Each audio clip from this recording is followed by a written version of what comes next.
we're here at GP St. Pete, and we have some interviews lined up for you guys, and it feels so great to be back inside the track. I love it here, and I will see you guys later while we get on with this. Woohoo!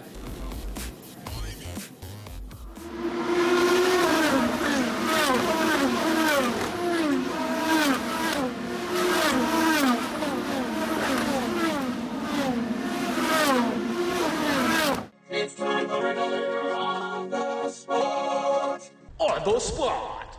After how your season started out last year, how much do you personally feel you have to prove in order to stay in IndyCar, and what's it like being validated by such a team like McLaren? I think we've had a fantastic year so far, honestly. As in things left to prove, I think they've pretty much seen what I can do with a race car. I think we've built a very solid foundation onto 2021. But honestly, it'd be great to get a race win this weekend. We've been so close all year, and I want to give it to myself. I want to give it to the team because I truly feel like they deserve it. And just end the year off with a very, very strong note. And roll momentum into 2021 to try and get that championship. 2 podiums, 12 top 12s in 13 races, 5th in points. One of the biggest challenges to overcome in this series is being a new driver on a new team in a new car. With all the responsibility, especially at your age, what's the pressure like to produce results so quickly?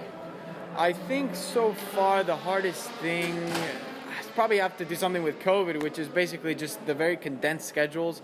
There's not a lot of time between sessions usually. This weekend is a bit more of a normal for us, but we've had instances this year where we've had practice, qualifying, and race in the same day, where it doesn't really give us any time to evaluate anything, and we've honestly been rolling off with what we know from the past few years. So I think that's been the toughest part, not just on the driver, but I think on the team.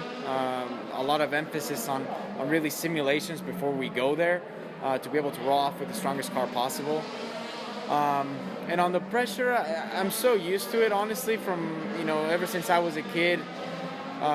Every year you kind of have to always perform. You always have to prove that you deserve to be there, or you deserve to to continue going up the ranks. Obviously in junior formulas you want to continue building on that, and it's something that just has to become a normal. It has to become something that you're used to, and it shouldn't be pressure anymore. I think to a point where you got to enjoy what you're doing. You got to love it, because in a sport like this you really have to want it in order to do well.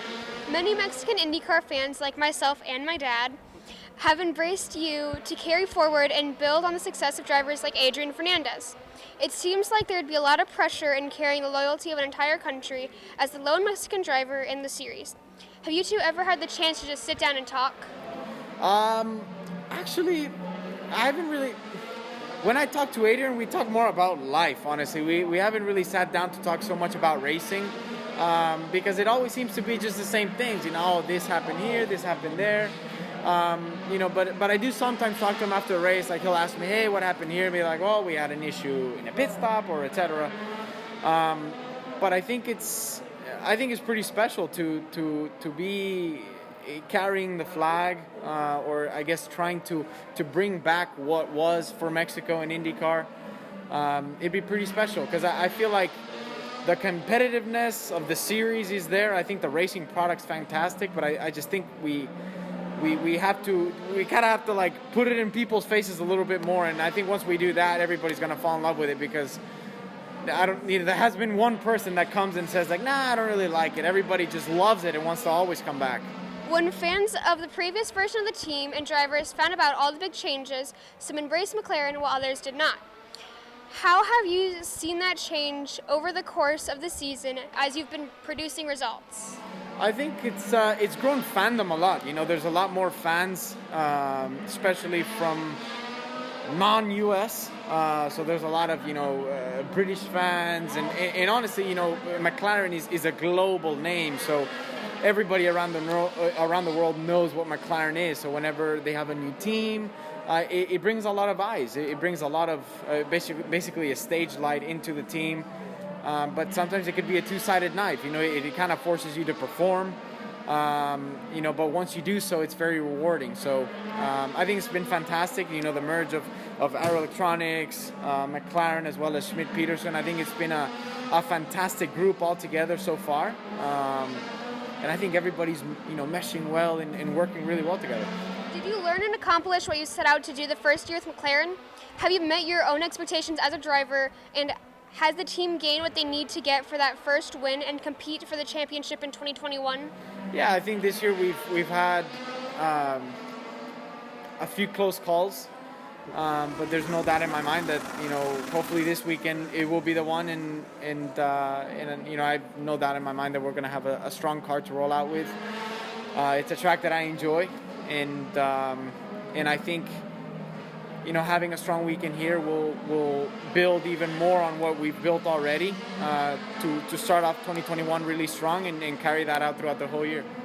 Myself and many others think that after 15 years, IndyCar should have its very own console game. That said, however, do you think about participating in any official off-season IndyCar iRacing league, or do you plan to just relax? What's your 2020 off-season going to look like? I sure hope not, because I'm not a fan of it. But I will just relax. I will relax. I want to spend time with my family. I want to see my grandparents. I haven't really gotten a lot of chances to see them, as well as my parents, because they can't be traveling everywhere I go. So I'm just gonna relax, recharge, and get ready for next year. Well, that says it all. Starts here, but actually all ends here, and so does my video. So I hope you guys enjoyed it. I know I had tons of fun. I mean, the interviews, everybody here, the energy, it was amazing. And I hope you guys enjoyed it too. So I will see you guys in the next one. Make sure you smash the subscribe button, like, and share, and I'll see you guys in the next one. Later, bye!